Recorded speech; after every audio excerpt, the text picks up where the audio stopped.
నమస్కారం. ఈరోజు మనం ఒక చాలా ముఖ్యమైన, శక్తివంతమైన ఆలోచన గురించి మాట్లాడుకోబోతున్నాం. అదేంటంటే, భారతదేశంలోని ప్రతి పౌరుడికి రాజ్యాంగం గురించి ఎందుకు తెలిసి ఉండాలి? దీని గురించి కాస్త లోతుగా చర్చిద్దాం. చూడండి, ప్రతి భారతీయుడికి రాజ్యాంగం గురించి తెలిసి ఉండాలి. ఈ మాట వినడానికి చాలా సింపుల్గా ఉన్నా చాలా పవర్ఫుల్ కదా. అసలు ఈ మాట వెనుక ఉన్న ప్రాముఖ్యత ఏంటో ఇప్పుడు తెలుసుకుందాం.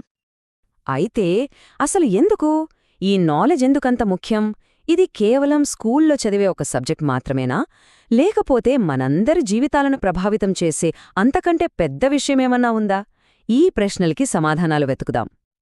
సరే, ముందుగా ఒక విషయం చూద్దాం. రాజ్యాంగం గురించి తెలుసుకోవడం అనేది కేవలం అకాడమిక్ ఎక్సర్సైజ్ కాదు.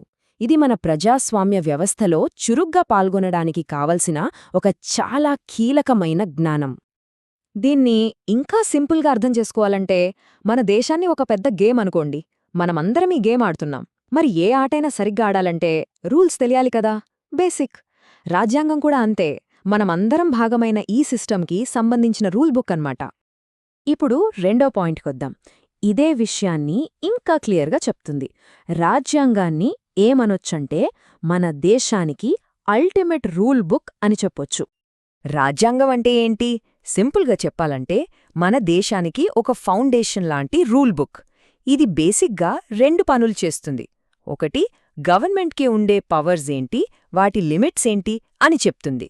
రెండోది, మనలాంటి సిటిజన్స్కి ఉండే రైట్స్ ఏంటో గ్యారంటీ ఇస్తుంది. ఇక్కడ మనం గుర్తుపట్టుకోవాల్సిన విషయం ఏంటంటే, ఈ రూల్స్ అందరికీ ఒకేలా వర్తిస్తాయి. పైనున్న గవర్నమెంట్ దగ్గర్నుండి కింద ఉన్న ఒక సాధారణ పౌరుడి వరకు ప్రతి ఒక్కరికీ బౌండరీలు సెట్ చేస్తోంది. అప్పుడే కదా ఒక ఆర్డర్, ఒక ఫేర్ సిస్టమ్ ఉండేది. సరే, ఇదంతా బానే ఉంది. పుస్తకంలో ఉన్న ఈ రూల్స్ మన డైలీ లైఫ్లోకి ఎలా వస్తాయి? వాటి ఇంపాక్ట్ ఏంటి? రాజ్యాంగం అనేది మనకి, అంటే సిటిజన్స్కి, ప్రభుత్వానికి మధ్య ఒక టూవే రిలేషన్షిప్ని క్రియేట్ చేస్తుంది. ఒకవైపు మనకు ఫండమెంటల్ రైట్స్ ఉంటాయి, అంటే ప్రభుత్వం మనకు ఇచ్చే హామీలు. ఇవి మనల్ని కాపాడే షీల్డ్ లాంటివి. మరోవైపు ఫండమెంటల్ డ్యూటీస్ ఉంటాయి, అంటే దేశం మన నుండి ఆశించే బాధ్యతలన్నమాట. అంటే చూడండి, రాజ్యాంగం కేవలం కాగితం మీదున్న పదాలు కాదు, అది మనకు కొన్ని నిజమైన పవర్ఫుల్ ప్రొటెక్షన్స్ ఇస్తుంది. ఉదాహరణకు, ఫ్రీడమ్ ఆఫ్ స్పీచ్ అంటే ఏంటి? ప్రభుత్వ పాలసీలు నచ్చకపోతే మనం శాంతియుతంగా విమర్శించొచ్చు. లేదా రైట్ టు ఈక్వాలిటీ అంటే జాబ్స్లో గాని, ఎడ్యుకేషన్లో గాని కులం, మతం పేరుతో తేడా చూపకూడదు. ఇవన్నీ మన రోజువారీ జీవితాన్ని డైరెక్ట్గా టచ్ చేసే విషయాలే కదా. రైట్. ఇప్పుడు నెక్స్ట్ పాయింట్కి వద్దాం. ఈ రూల్స్ తెలుసుకోవడం వల్ల మనకొచ్చే పవర్ ఏంటి? అది మనల్ని ఎలా ఎంపవర్ చేస్తుంది? మనమిందాక అనుకున్న గేమ్ ఎగ్జాంపుల్కే మళ్లీ వద్దాం. రూల్స్ తెలియకపోతే ఏమవుతుంది? మనం సైడ్ లైన్స్లో నిల్చుని చూసే ప్రేక్షకులుగా ఉండిపోతాం. అదే రూల్స్ తెలిస్తే గ్రౌండ్లోకి దిగి ఆడే యాక్టివ్ ప్లేయర్స్ అవుతాం. రాజ్యాంగం గురించి తెలుసుకోవటం కూడా అంతే. మనల్ని డెమోక్రసీలో సైలెంట్ స్పెక్టేటర్స్గా కాకుండా యాక్టివ్ పార్టిసిపెంట్స్గా మారుస్తుంది. సో, ఒక ఎంపవర్డ్ సిటిజన్గా మారాలంటే ఫస్ట్ స్టెప్ మన రైట్స్ ఏంటో తెలుసుకోవాలి, మనల్ని మనం ప్రొటెక్ట్ చేసుకోవడానికి.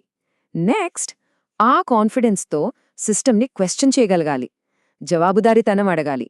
ఆ తర్వాత ఓట్ వేయడం లాంటి డెమోక్రటిక్ ప్రాసెస్లో పాల్గొనాలి. అప్పుడే కదా మన వాయిస్ వినిపించేది. ఫైనల్గా, ఈ రూల్స్ అందరికీ సమానంగా వర్తించేలా చూడాలి. అప్పుడే సిస్టమ్ బలంగా ఉంటుంది. నిజానికి ఈ నాలెడ్జ్ ఒక పవర్ఫుల్ టూల్ లాంటిది. సిస్టమ్ని ఎప్పుడూ అకౌంటబుల్గా, అంటే జవాబుదారీగా ఉంచే టూల్. ఎందుకంటే ప్రజలకు రూల్స్ తెలిసినప్పుడు గవర్నమెంట్ తన పనిని సరిగ్గా చేస్తుందా లేదా అని చెక్ చేయగలరు. సరే, ఇక చివరి విభాగానికి వచ్చేశాం.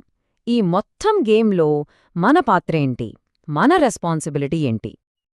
మనం ఇప్పుడుదాకా మాట్లాడుకున్నదంతా ఒక్క మాటలో చెప్పాలంటే ఇదే. రాజ్యాంగం కేవలం లాయర్లకో, పొలిటీషియన్లకో సంబంధించిన పుస్తకం కాదు. అది మనందరిది, ప్రతి ఒక్క పౌరుడికి చెందినది. ప్రతి ఒక్కరూ దాన్ని అర్థం చేసుకొని వాడుకోవాలనే ఉద్దేశంతోనే దాన్ని రాశారు. చూడండి, రూల్ బుక్ అయితే రాసి ఉంది, మన ముందుంది. మరి ఈ గేమ్ని మనం ఎలా ఆడబోతున్నాం? సైలెంట్గా చూస్తూ ఉండిపోదామా, లేక గ్రౌండ్లోకి దిగి యాక్టివ్గా ఆడదామా? ఈ ప్రశ్నతోని ఈ విశ్లేషణను ముగిద్దాం.